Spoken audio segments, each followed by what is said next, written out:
In May 2024, a high school history teacher in Beijing told his students that America would go to war with Iran. His students laughed. Nobody is laughing now. There's a man teaching high school students in Beijing who has, by any honest accounting, one of the most extraordinary prediction records in modern geopolitical commentary. He called Trump's 2024 re-election.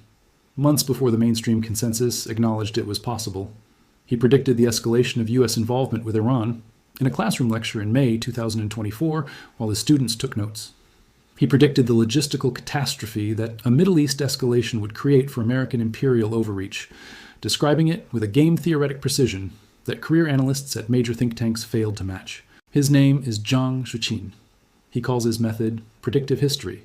His YouTube channel has attracted more than 1.8 million subscribers. The internet calls him China's Nostradamus. Serious critics call him something else entirely. And we'll get to that, because intellectual honesty requires us to. But here is the question this video is built around. Not whether Jiang is right about everything. He is not. Not whether he should be trusted uncritically. He should not. But a much more specific, much more financially consequential question. If Jiang's analysis of what he calls proximity, the escalating civil war between old money financial elites and new money counter elites, the inevitable bailout of parasitic economic bubbles with freshly printed fiat currency, the structural collapse of petrodollar recycling through the Gulf, if that analysis is directionally correct, what happens to Bitcoin? The answer, when you follow the logic carefully and honestly, is extraordinary. And it is the subject of this video. The man who called it. Before we can use Jiang's framework as an analytical lens, we have to understand who he actually is, and why that understanding matters for how we use his ideas. Jiang Xueqin was born in Guangdong, China in 1976. His family immigrated to Toronto, Canada when he was 6 years old. His father was a short-order cook. His mother was a seamstress. He attended Yale University on scholarship, graduating in 1999 with a degree in English literature. He holds no graduate degree in economics, political science, history, or any other field that would conventionally credential him as the kind of macro analyst he presents himself as. This matters, and we will come back to it. After Yale, Jiang returned to China, first as a journalist, then as an educator. He spent years working inside China's most prestigious secondary schools, Shenzhen Middle School, Peking University High School, Tsinghua University High School. He wrote a book about Chinese educational reform. He became a researcher affiliated with the Harvard Graduate School of Education's Global Education Innovation Initiative. Around 2022, he began recording his classroom lectures and uploading them to YouTube under the banner of his channel, Predictive History. The channel describes itself as dedicated to exploring whether what he calls psychohistory, the application of historical pattern recognition and game theory to predict geopolitical outcomes, is actually possible. The videos are distinctive. Jiang stands at a whiteboard often in a classroom, speaking with the measured cadence of a teacher rather than the urgent breathlessness of a pundit. He draws diagrams. He maps power structures. He identifies what he sees as the hidden game theoretic logic beneath geopolitical events that mainstream analysis misses. His episode called The Iran Trap, released in 2024, attracted international attention, predicting the re-election of Donald Trump, escalating U.S. involvement in a conflict with Iran, and eventual U.S. loss in a prolonged conflict. The first two of those predictions came true as of 2026. In a lecture delivered in May 2024, he told his students directly, "The United States will go to war with Iran." That lecture is now widely cited across the internet as one of the most specific correct predictions made by any public commentator in the past 5 years. The record is real. The accuracy on specific predictions is genuine enough to demand serious engagement. But here's what intellectual honesty requires us to say in the same breath. Critics have raised pointed questions about the man behind the predictions. He is not, in any academic sense, a professor.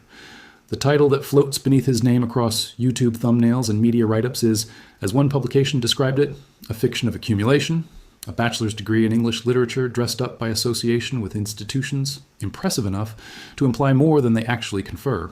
The Free Press described Jiang as a conspiracy theorist who has promoted theories about the Illuminati, Freemasons, Jesuits, and Sabbateans through his YouTube channel. Critics have noted that his predictive framework relies on selective historical analogies, speculative game theory reasoning, and untestable assumptions. His conclusions land with suspicious consistency. U.S. institutional collapse, Western elite civil war, Chinese strategic patience vindicated, Iranian resilience underestimated. There is a through line, and it runs in one direction, a steady, sophisticated drip of civilizational pessimism aimed at Western audiences. We are presenting his framework because it is intellectually interesting, because parts of it have proven directionally accurate, And because the Bitcoin community has seized on his macro analysis to construct a compelling, if speculative, investment thesis, we are not presenting it because we endorse him, trust him uncritically, or believe his more extreme claims. That distinction is important. Keep it in mind throughout this video. With that context established, who Jiang is, what his record is, and what his critics say, let us now examine the specific analytical framework that the Bitcoin community has latched onto. The framework is called proximity. Jiang does not use the term the law of proximity as a formal, precisely defined economic law. It is not a peer-reviewed academic concept. What the Bitcoin community has labeled proximity is their synthesis of several interconnected ideas that run through Jiang's geopolitical and economic analysis. Ideas about elite fragmentation, internal American class conflict, and the macro-financial consequences that flow from that conflict. Understanding it requires understanding Jiang's broader model of how American imperial power actually works. In his January 2026 interview with the Greater Eurasia podcast, Jiang explained his core framework. After Nixon removed the dollar from the gold standard in 1971, the U.S. needed two mechanisms to give the dollar value.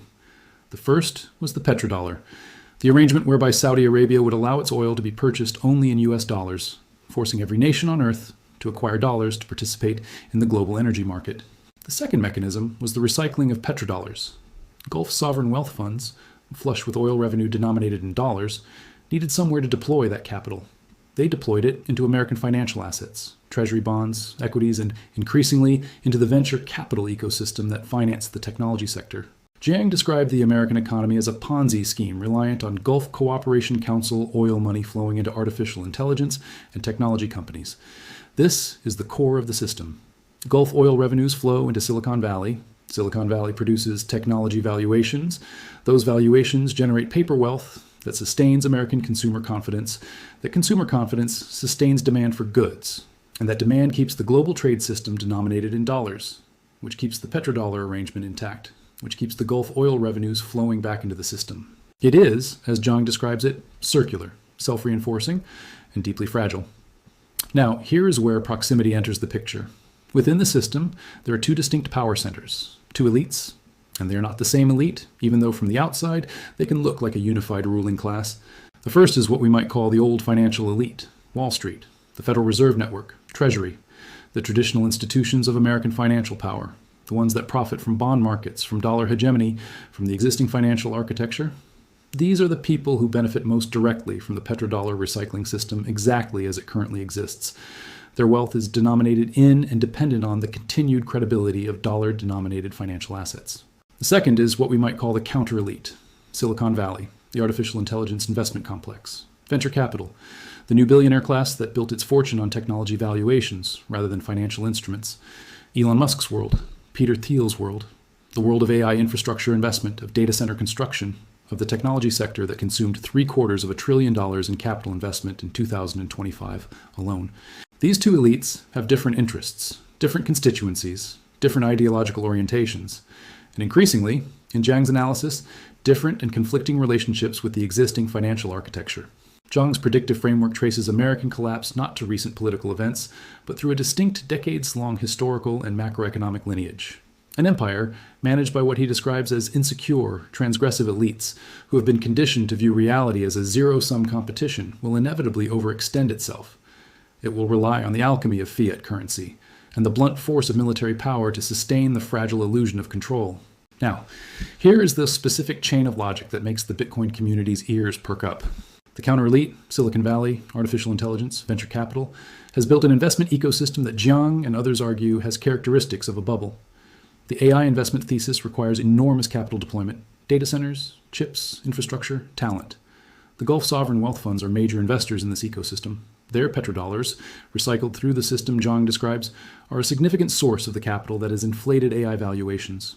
From the bursting of the AI investment bubble to the systemic weaknesses threatening to push the American empire into a state of micromilitarism and domestic instability, Jiang warns these global maneuvers are the setup for a high-stakes confrontation with Iran to cement American hegemony. The Iran war, the one Jiang predicted, has now disrupted the Gulf energy infrastructure that underpins the petrodollar recycling mechanism. The strikes on South Pars, the retaliatory attacks on Rosslaufen, the destabilization of Gulf energy economies. These are not just military events, they are financial events. They threaten the circular flow of capital that keeps the American financial system, as Jiang calls it, operational. When that circular flow is disrupted, when Gulf sovereign wealth funds face losses on their energy infrastructure, when oil price spikes create inflation that the Fed cannot accommodate with rate cuts, when the AI bubble faces a confidence crisis because the petrodollar recycling that funded it is threatened, both elites face an existential financial moment simultaneously. The old financial elite faces a bond market crisis if dollar credibility erodes. The counter-elite faces a valuation collapse if the AI bubble deflates without new capital to sustain it. And in that moment, in the moment where both elites are simultaneously threatened, Jiang's framework predicts something very specific about what happens next. They demand a bailout, both of them, from the government, funded by the one mechanism that the government has unlimited access to: money printing, quantitative easing, fiat currency creation, dollar debasement. Proximity, in the Bitcoin community's framing of Jiang's ideas, is precisely this: the moment when two competing elites whose bubbles are collapsing simultaneously converge on the Federal Reserve and demand that it print money to save them both. The proximity of their respective crises forces a monetary response that debases the currency at a scale that dwarfs anything seen since 2008. And in that environment, in that specific macro scenario, Bitcoin's hard cap of 21 million coins becomes not just theoretically interesting, but operationally critical. To understand why the Iran war specifically, rather than any generic geopolitical crisis, is the trigger event that Jiang's framework identifies for the proximity scenario, you have to understand the role of the Gulf Cooperation Council in the global financial architecture. The GCC, Saudi Arabia, the UAE, Qatar, Kuwait, Bahrain, and Oman is not merely an oil-producing region. It is the financial circulatory system of the dollar-denominated global order. Through the petrodollar mechanism, every barrel of oil sold generates dollar-denominated revenue that flows back into American financial assets. Through their sovereign wealth funds, Gulf states have become among the largest institutional investors in American technology, American real estate, American private equity, and American government debt. The Abu Dhabi Investment Authority, the Kuwait Investment Authority, the Public Investment Fund of Saudi Arabia, the Qatar Investment Authority. These are not minor players. They collectively manage trillions of dollars in assets, and their allocation decisions move markets. Jiang's analysis identified a specific risk. If the Iran conflict destabilizes GCC economies, if the strikes on South Pars and Ras Laffan damage Qatar's LNG export capacity, if the oil price spike creates secondary economic stress across the Gulf, these sovereign wealth funds face a crisis of their own. Their portfolios are marked down, their domestic fiscal positions are stressed, their political leaders face domestic pressure, and their appetite for continuing to recycle petrodollars into American financial assets, the very mechanism that sustains the U.S. Ponzi scheme, is reduced. This matters for artificial intelligence specifically because Gulf sovereign wealth funds have been among the most aggressive allocators into the AI investment ecosystem. The Public Investment Fund of Saudi Arabia made enormous bets on technology infrastructure. Abu Dhabi's Mubadala Fund has been a significant investor in AI ventures. Removing their capital from this ecosystem does not merely reduce the pace of investment, it threatens the valuations of assets that the counter-elite built its political and financial power upon. Jiang's framing about Dubai being a mirage sustained by capital inflows, that a single escalation could collapse this illusion and trigger a flight of billions in capital, is not merely geopolitical theater. It describes a financial domino chain that has direct implications for where that fleeing capital goes. Here's the question that the Bitcoin community has been asking since the Iran war began.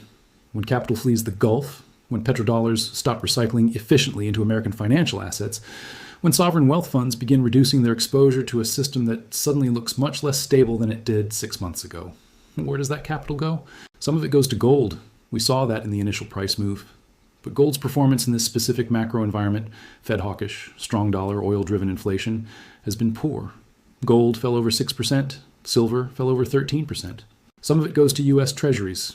But if the dollar itself is being questioned, if the weaponization of dollar sanctions and the seizure of foreign assets has eroded global trust in dollar-denominated instruments, as Jiang's analysis suggests, then the reflexive flight to treasuries is weakened. The weaponization of the US dollar through sanctions and the seizure of foreign assets is seen in Jiang's framework as eroding global trust, prompting moves toward de-dollarization. And some of it, a fraction, but potentially a historically significant fraction, flows into Bitcoin. Not because Bitcoin is a perfect safe haven, not because it is immune to macro forces. We have already established clearly that Bitcoin fell into the $69,000 to $70,000 range on March 19th, an approximately 4 to 5% decline driven by risk-off sentiment as the Fed spoke and oil surged. But because in a world where the traditional stores of value are failing, where dollar credibility is being questioned, where the recycling mechanism that sustained the global financial order is under direct military threat, the asset that is independent of all of these systems, that cannot be sanctioned, that cannot be inflated, that has a mathematically fixed supply, begins to look categorically different from everything else. One of Jiang's most viral intellectual moments, captured in an Instagram reel from March 2026 that accumulated millions of views, was a deceptively simple question he posed to his audience. If money can be created infinitely, if the Federal Reserve can, in principle, conjure trillions of dollars into existence with a keystroke, then why does poverty exist? Why are there people who cannot afford food, housing, healthcare? If the solution to every financial problem is simply to print more money, why is that solution not applied universally? Jiang's answer is not complex, but it is important. Because money is not wealth. Money is a claim on wealth. And wealth, real wealth, the actual goods and services and infrastructure and human capacity that makes life better, is limited. You cannot print a barrel of oil. You cannot print a semiconductor. You cannot print a trained nurse or a functional power grid or an acre of arable farmland. When you print money without a corresponding increase in real productive capacity, you are not creating wealth. You are diluting the claim that every existing dollar has on the existing pool of real wealth. You are redistributing from holders of cash and cash equivalent assets, which disproportionately includes ordinary people with savings accounts and pension funds, to holders of real assets and hard money, which disproportionately includes the already wealthy. Inflation is, in Jiang's framing, a form of tax, invisible, unlegislated, massively regressive. This argument is not original to Jiang. It is the foundation of Austrian economics, of sound money advocacy, of the intellectual tradition that stretches from Mises through Hayek to Friedman. But Jiang's framing makes it accessible and urgent in a way that reaches audiences who have never encountered these ideas in their original academic form. And for Bitcoin, the argument is devastating in its simplicity. Bitcoin has a hard cap of 21 million coins, not a soft cap that can be renegotiated, not a target that can be missed, not a commitment that can be walked back by a committee of 12 people in Washington. A mathematically enforced, cryptographically secured, absolute limit. No government can vote to print more Bitcoin. No central bank can issue more Bitcoin to bail out a failing bank. No sovereign wealth fund can create new Bitcoin to stabilize a currency peg. When Jiang says the US economy is a Ponzi scheme that relies on Gulf oil money flowing into tech startups, and that if those Gulf oil revenues are disrupted, the scheme faces its moment of maximum stress, he is describing the exact macro environment in which the hard supply cap of Bitcoin becomes most relevant. The Ponzi scheme needs new money to survive. Bitcoin cannot be new money. It can only ever be the same 21 million coins, increasingly recognized, increasingly demanded, not increasing in supply. Now, this is where we need to be extremely careful about the distinction between Jiang's actual claims and the Bitcoin community's interpretation of those claims. Jiang does not say that Bitcoin will go parabolic. He is, in most documented contexts, skeptical of cryptocurrency as an investment vehicle. His analysis focuses on geopolitics, power structures, and institutional decline. The Bitcoin goes parabolic conclusion is not his, it is the Bitcoin community's inference from his macro framework. That distinction matters, but it does not make the inference wrong.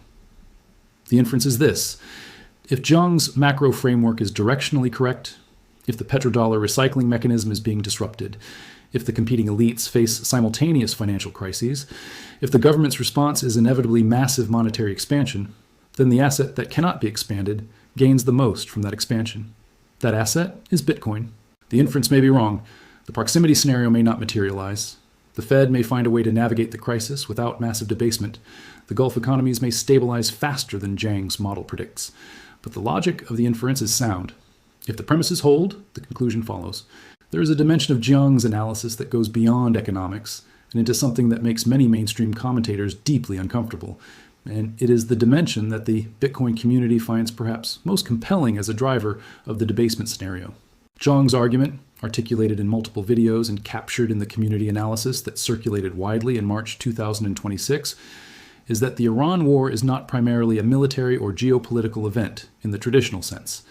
It is not, in his framework, about nuclear proliferation or regional stability or Israeli security or any of the stated rationales.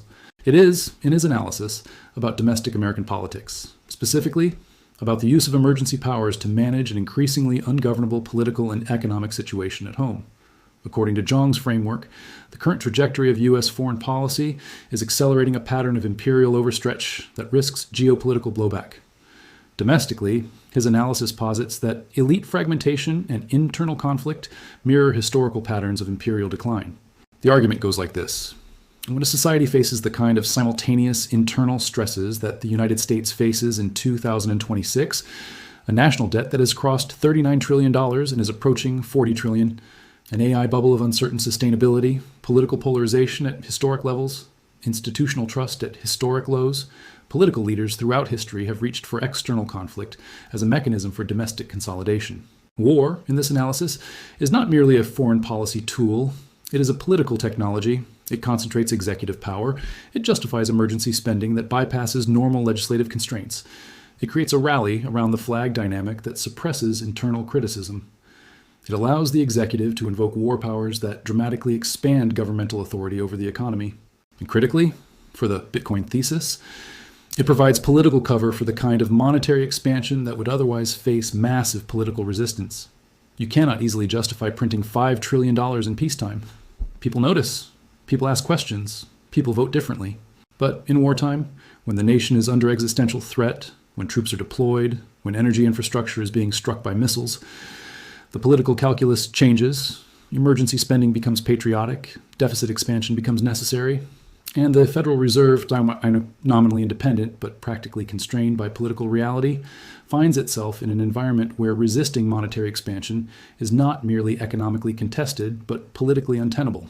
In Jiang's framework, an empire that relies on the alchemy of fiat currency and the blunt violence of the military-industrial complex to sustain the fragile illusion of control eventually collapses under the weight of its own contradictions. The collapse in the Bitcoin community's application of this framework does not look like an explosion. It looks like a slow-motion debasement, a gradual, politically justified, crisis-by-crisis expansion of the money supply that happens in increments small enough to be politically manageable, but large enough cumulatively to represent a fundamental shift in the purchasing power of the dollar. Each increment of debasement is a win for Bitcoin, not because Bitcoin is a trading vehicle, but because Bitcoin is the hardest asset that exists. And every dollar of debasement makes hard assets more attractive relative to the debased currency. Stop right here for a second, because if you have made it this far into this video, you have just sat through a deep dive into game theory, petrodollar recycling, elite power structures, and monetary philosophy. That is not what most people do with their Friday night, or their Tuesday morning, or whatever time it is where you are right now, and that right there is the point. I want to know where in the world you're watching this from. Right now, drop it in the comments. Your city, the exact time, and what the weather looks like outside your window.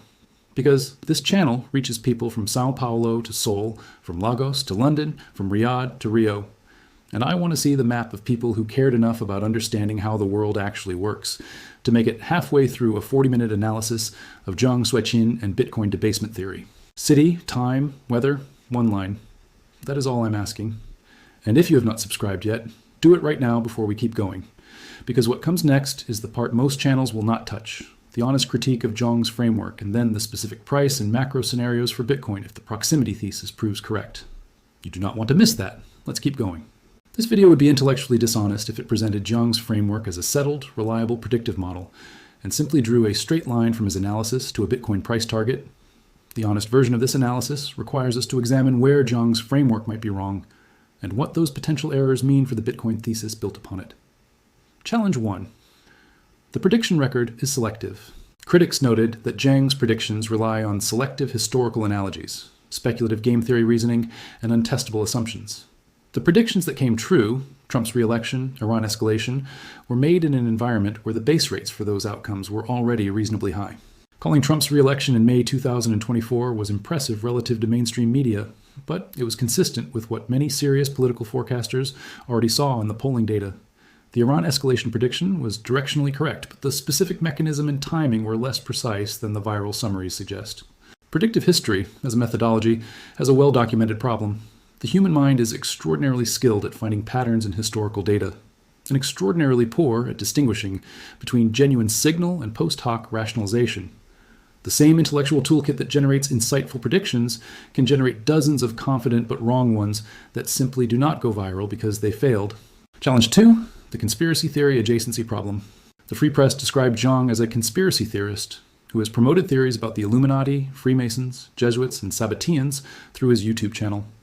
This is not a peripheral criticism. When a commentator mixes genuine geopolitical insight with demonstrably unfalsifiable conspiracy frameworks, it creates a serious epistemological problem for the audience. How do you separate the sound analysis from the noise when both are delivered with the same confident pedagogical authority?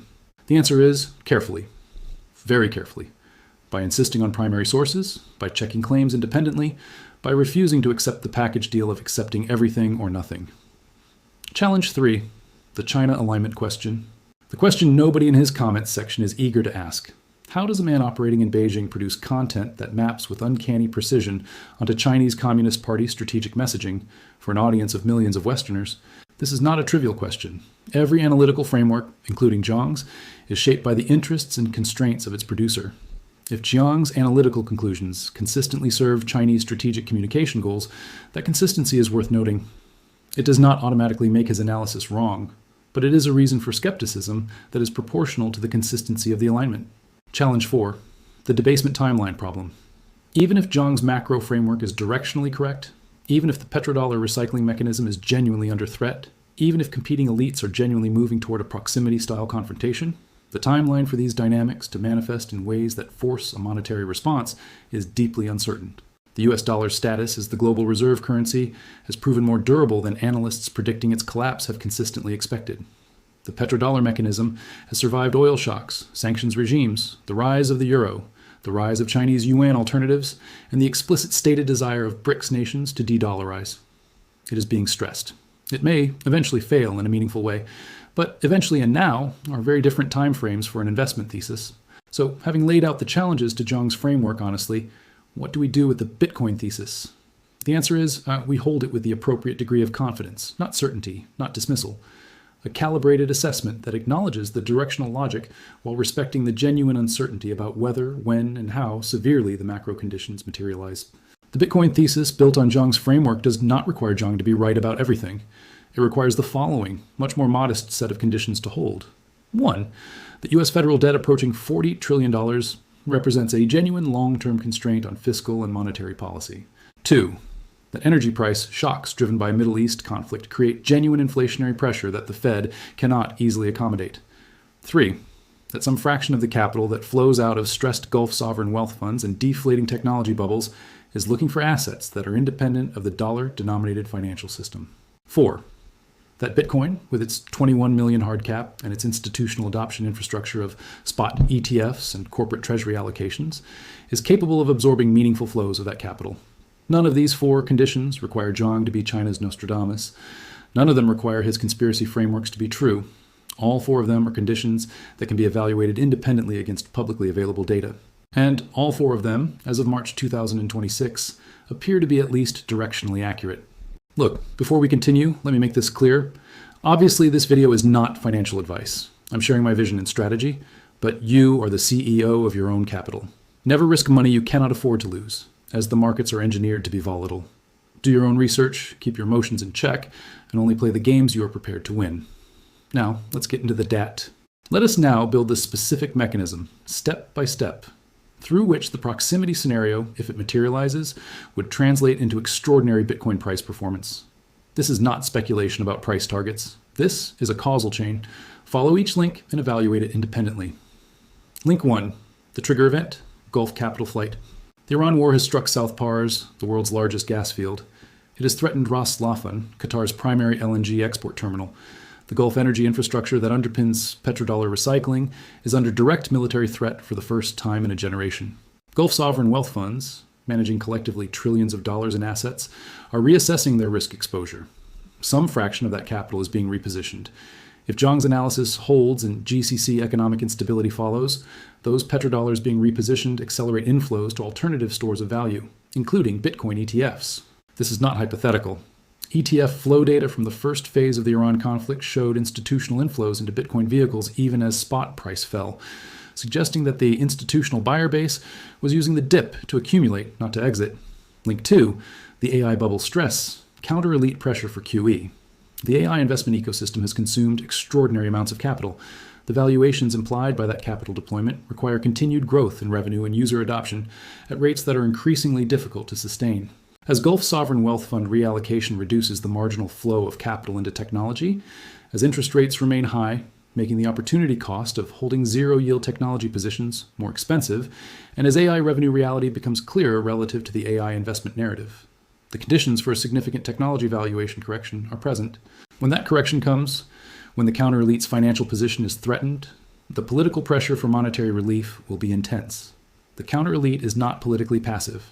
Their demand for financial relief, whether through explicit QE, through regulatory changes that inflate asset prices, or through other mechanisms, will be politically amplified. Link 3. The old elite's bond market problem. Convergence. Simultaneously, if the dollar's reserve currency status erodes even modestly, the old financial elite faces its own existential threat. The treasury market, the foundation of the dollar-denominated financial system, requires ongoing demand from foreign central banks and sovereign wealth funds. If that demand diminishes, Treasury yields rise. If Treasury yields rise materially, the interest payments on nearly $40 trillion in federal debt become economically catastrophic. The Federal Reserve faces pressure to intervene, to buy treasuries, to suppress yields, to monetize federal debt. This is quantitative easing, by another name, at another moment, in another political context, but functionally the same mechanism that Bitcoin has been designed to be immune to. Link 4, the Fed capitulation. From hawkish to emergency. The Federal Reserve held rates on March 18th, explicitly citing energy prices as an inflation risk. This is the hawkish moment. But Jiang's framework and basic macro logic predicts that this hawkish moment has a ceiling. When the financial system faces enough simultaneous stress from technology valuation collapse, from treasury market dysfunction, from banking sector pressure on commercial real estate, the Fed's mandate for financial stability overrides its mandate for price stability. We saw this in 2023 with the Silicon Valley bank crisis. The Fed was hiking rates until the moment a significant bank failure forced a temporary liquidity intervention. Scale that dynamic up by an order of magnitude, and you have the proximity scenario. The Fed forced to pivot from hawkish to emergency accommodation, not because inflation is solved, but because the alternative is systemic financial collapse. Link 5, the debasement math. Bitcoin's hardness in context. If the Federal Reserve expands its balance sheet by $3 to $5 trillion, the scale of intervention that the proximity scenario would require, what happens to the purchasing power of the dollar relative to hard assets? History provides the answer. Between 2008 and 2022, the Federal Reserve expanded its balance sheet from approximately $900 billion to approximately $9 trillion, a tenfold increase. Over that same period, gold approximately quadrupled from roughly $800 to roughly $3,000. Bitcoin, from its 2013 institutional visibility through 2021, went from under $1,000 to $69,000. The relationship is not mechanically precise. Monetary expansion does not translate to asset price appreciation in a linear or predictable way. But the directional relationship is clear and consistent. When the money supply expands dramatically, hard assets with fixed or constrained supply appreciate dramatically relative to the expanding currency. Bitcoin supply is not just constrained. It is absolutely fixed. 21 million coins. Forever. No committee can change this. No war can print more. No bailout can dilute the existing supply. In the proximity scenario, if the debasement is as dramatic as the scale of the crisis implies, Bitcoin's response could be correspondingly dramatic. Hence, Bitcoin goes parabolic. Not because Jiang endorsed this conclusion, he did not, but because the logical chain from his macro premises to this financial conclusion is coherent, traceable, and grounded in the same monetary mechanics that have governed hard asset behavior for the entire history of fiat currency. Let us now anchor this analytical framework to the current on-chain and market data, because the thesis only matters if the setup is actually present. As of March 19th, 2026, the Bitcoin market structure reflects a specific combination of characteristics worth examining carefully. First, long-term holder behavior. Blockchain analytics show that wallets holding Bitcoin for 12 months or more, the conviction holder base that institutional adoption has built, did not sell in any significant quantity during the March 19th price decline. Over $500 million in leveraged long positions were liquidated. But that pain was concentrated in the derivatives market, among speculators using leverage of 5, 10, or 20 times. The spot holder base, the ETF investors, the corporate treasury allocations, the conviction buyers, held. This matters because it tells you the composition of the remaining holder base after the liquidation. What is left, after the weaker hands are shaken out, is a more concentrated, more conviction-driven, more institutionally anchored holder base. The people holding Bitcoin tonight are not holding it because it is going up and momentum is with them. They are holding it because their investment thesis, whether it is the halving cycle, the debasement hedge, the proximity scenario, or some combination, remains intact despite the price action. Second, derivatives positioning. Funding rates flipped slightly negative after the March 19th liquidation event. This means the market structure on the derivatives side has shifted from being overloaded with leveraged longs, the crowded position that made Bitcoin vulnerable to the cascade that played out, to a more balanced or even modestly short-leaning configuration. Historically, this type of derivatives reset has preceded significant price recoveries in Bitcoin. Third, the halving cycle. The most recent Bitcoin halving occurred in April 2024. The historical pattern across 3 previous halving cycles is that the 12 to 18 months following a halving represent Bitcoin's strongest sustained bull market performance. We are still within that window. The macro turbulence of the Iran war and the Fed's hawkish stance do not change the supply-side mathematics of the halving. They complicate the demand-side picture in the short term. But as macro conditions eventually shift, as they always do, the supply constraint becomes a more powerful driver. Fourth, the institutional infrastructure. The spot Bitcoin ETF ecosystem that now exists in the United States represents a permanently lowered barrier to institutional Bitcoin allocation. When the next risk-off cycle turns to risk-on, when the macro environment shifts from hawkish Fed and strong dollar to accommodative Fed and weakening dollar, the ETF infrastructure means that institutional capital can move into Bitcoin at a speed and scale that was not possible in previous cycles. The setup as of today looks like this: a cleaned-up derivatives market, an institutionally anchored long-term holder base, a halving cycle that historically argues for continued price appreciation, and an ETF infrastructure that makes the next institutional wave structurally easier than any previous one, on top of which sits Jiang's macro framework, which argues that the debasement pressure that drives capital into hard assets is not receding but accelerating. This is what the Parabolic Thesis is built on. Not hype, not optimism. A framework, a mechanism, a data set, and a catalyst. Let me now give you 2 clear scenarios, the proximity scenario and the alternative, so that you can form your own view rather than simply accepting the bullish framing. Scenario 1, the proximity scenario materializes. In this scenario, over the next 12 to 18 months, the following sequence plays out. The Iran conflict extends long enough to sustain energy market disruption. Brent crude remains above $100. European gas prices remain elevated. The inflationary impulse is sustained, not brief. The AI investment ecosystem faces a significant valuation correction as Gulf capital repatriation reduces inflows, as high interest rates make growth at any cost investing untenable, and as AI revenue reality falls short of AI investment narrative. The technology sector correction is significant, 20 to 30% on the NASDAQ from current levels. The Federal Reserve, facing simultaneous pressure from equity market stress, treasury market dysfunction, and banking sector weakness on commercial real estate, pivots from its current hawkish stance to emergency accommodation. Whether that accommodation is labeled quantitative easing, balance sheet expansion, yield curve control, or some other euphemism, the functional result is dollar debasement at scale. Gulf sovereign wealth funds, reassessing their exposure to dollar-denominated assets in light of geopolitical risk and reduced oil revenues, reallocate some fraction of their capital toward assets that are independent of the dollar system. Bitcoin ETFs capture a meaningful share of that reallocation. In this scenario, which requires Jiang's directional analysis to be correct on multiple counts simultaneously, the macro setup for Bitcoin is the most favorable in the asset's history. You have institutional infrastructure, halving cycle tailwinds, a cleaned-up derivatives market, and a debasement catalyst of historic proportions all converging. In this scenario, the question for Bitcoin is not whether it appreciates significantly. It is what the ceiling looks like. Scenario 2, the proximity. Scenario does not materialize, or materializes much later. In this scenario, the Iran conflict de-escalates faster than expected. A diplomatic framework reduces the direct threat to Gulf energy infrastructure. Oil prices fall back toward $90 to $95 over 3 to 6 months. The inflationary impulse recedes. The Federal Reserve's hawkish stance is vindicated. Inflation falls back toward target without requiring a dramatic economic crisis. The one rate cut projected for 2026 happens in the second half of the year and is positioned as a normalized easing, not an emergency pivot. The AI investment ecosystem stabilizes or even reinflates as new applications demonstrate revenue potential and as interest rate expectations moderate. Gulf sovereign wealth funds do not significantly repatriate capital because their energy revenues, recovering with oil prices, remain adequate to sustain their investment programs. In this scenario, Jiang's macro framework fails to materialize on the timeline that the Bitcoin thesis depends on.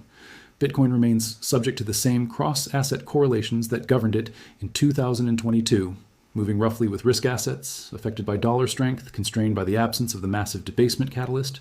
In this scenario, Bitcoin's performance is driven by its own supply dynamics, the halving cycle, the institutional adoption arc, the ETF infrastructure, rather than by the macro debasement thesis, solid performance relative to other assets, but not the parabolic move that the proximity scenario implies. Which scenario do I think is more likely? I do not know, and I want to be very clear that neither does anyone else, including Professor Jiang. His framework is not a crystal ball. It is an analytical lens that has proven directionally useful in some contexts and directionally wrong in others. What I do know is that the question matters. The difference between these two scenarios is not a small difference in returns. It is the difference between Bitcoin as a solid portfolio diversifier in a macro recovery and Bitcoin as the defining asset of a decade-defining monetary debasement event.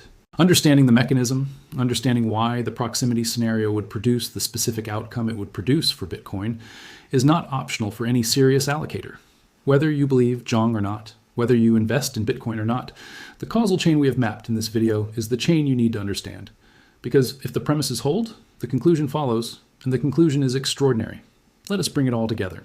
Professor Jiang Xueqin is a high school teacher in Beijing with a YouTube channel, more than 1.8 million subscribers, and a prediction record that is impressive enough to demand serious engagement and controversial enough to demand serious skepticism. He called Trump's re-election. He called the Iran escalation. He is not a professor in the academic sense. He is not a licensed financial analyst. He has promoted frameworks that range from genuinely insightful macro analysis to demonstrably unfounded conspiracy theories. Hold all of that simultaneously, because that is the honest picture. His macro framework, as interpreted and extended by the Bitcoin community, describes a world in which two competing American elites, whose financial bubbles are simultaneously under stress, converge on the Federal Reserve and demand monetary expansion. That expansion, in a world of geopolitical conflict that disrupts petrodollar recycling and creates energy-driven inflation, debases the dollar at a scale that dwarfs previous episodes of quantitative easing. The asset that benefits most from that debasement is the asset that cannot be debased. The one with a mathematically enforced, cryptographically secured, politically unalterable supply cap of 21 million coins. That is Bitcoin.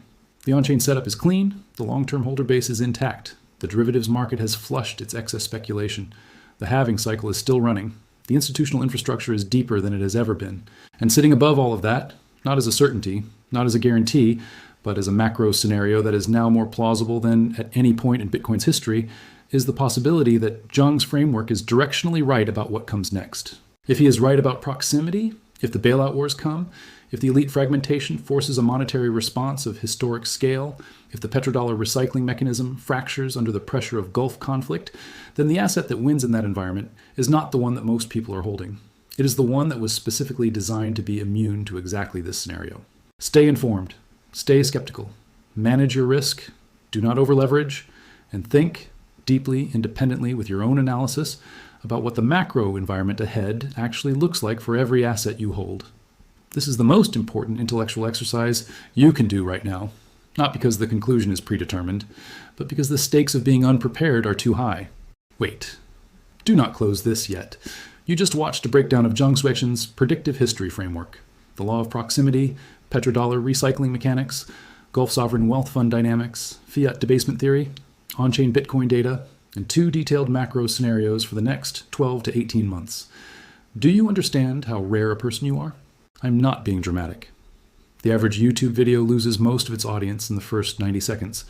The average financial content viewer wants a price prediction in 30 seconds and a chart in 60.